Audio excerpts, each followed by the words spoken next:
Hello guys, welcome to my channel. আবারও নতুন একটি ভিডিও নিয়ে তোমাদের সামনে হাজির হলাম। আশা করি প্রত্যেকেই তোমরা ভালো আছো।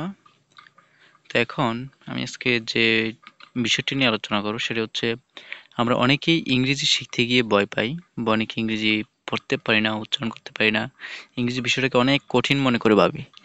আসলে আমরা যারা এই কথাগুলো ভাবি, যারা নিজেকে কঠিন বলে দাবি করি যে আমি ইংরেজিতে কথা বলবো কিভাবে, ইংরেজিতেও আমি কিচ্ছুই বুঝি না, কিচ্ছুই পারি না।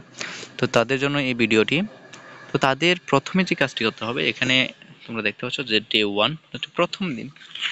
প্রথমে তোমাদের বিশেষ করে যে কাজটি করতে হবে সেটা হচ্ছে বিষয় সেই ওয়ার্ড মিনিং পড়া, ওয়ার্ডগুলো ভালোভাবে শুদ্ধভাবে শুদ্ধ উচ্চারণ অনুসারে সেগুলো শেখা। তো দেখো আমি এখানে কিছু সেন্টেন্স নিয়ে তোমাদের আলোচনা করব, তোমরা যদি একটু মনোযোগ দাও অবশ্যই আশা করি বুঝতে পারবে। যেমন এখানে দেখো যে আমি কিছু সেন্টেন্স নিয়ে আলোচনা করতেছি। এখানে বলছে প্লিজ কাম, প্লিজ কাম, দয়া করে আসো বা এখানে আসেন, এটি লেখা যায়। আর প্র্যাকটিস রাইটিং মানে হচ্ছে লেখার চর্চা করো। আর হচ্ছে লেট ফাদার সি, হচ্ছে বাবাকে দেখতে দাও। It is bad to do, it is bad to do অর্থ হচ্ছে এটা করা কঠিন, এটা করা ঠিক না। It is bad to do, এটা করা ঠিক না। আর হচ্ছে no need to go, no need to go, যাওয়ার দরকার নেই। আর হচ্ছে স্টপ রাইটিং, লেখা বন্ধ করো। স্টপ রাইটিং অর্থ কি? লেখা বন্ধ করো। তারপর হচ্ছে স্টার্ট রাইটিং অর্থ হচ্ছে লেখা শুরু করো। একটা হচ্ছে লেখা বন্ধ করো, একটা হচ্ছে লেখা শুরু করো। তারপর হচ্ছে স্পেশালিটিস, স্পেশালিটিস অর্থ হচ্ছে বিশেষত্ব।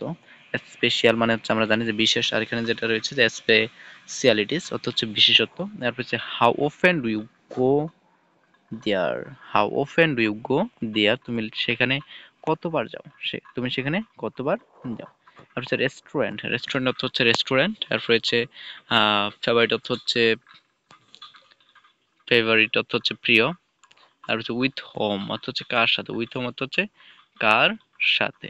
ঠিক আছে প্রিয় শিক্ষার্থী, আশা করি তোমরা বুঝতে পেরেছো। এখানে দেখো যেভাবে যদি প্রত্যেকদিন মানে এরকম কিছু কিছু সেন্টেন্স শিখো, আশা করি এরকম তোমাদের এই সেন্টেন্স গুলোর উপর একটা আয়ত্ত চলে আসবে, তোমরা এগুলো শিখতে পারবে, জানতে পারবে।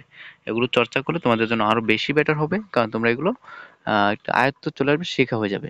আশা করি বুঝতে পেরেছো। এগুলো এরকম নতুন নতুন ভিডিওগুলো পাওয়ার জন্য অবশ্যই চ্যানেলটি সাবস্ক্রাইব করে পাশেই থাকো, এবং তোমাদের নতুন নতুন বন্ধুদের এরকম ভিডিওগুলো দেখার সুযোগ করে দাও, তারা যেন চ্যানেলটি সাবস্ক্রাইব করে পাশে থাকে। ধন্যবাদ তোমাদেরকে।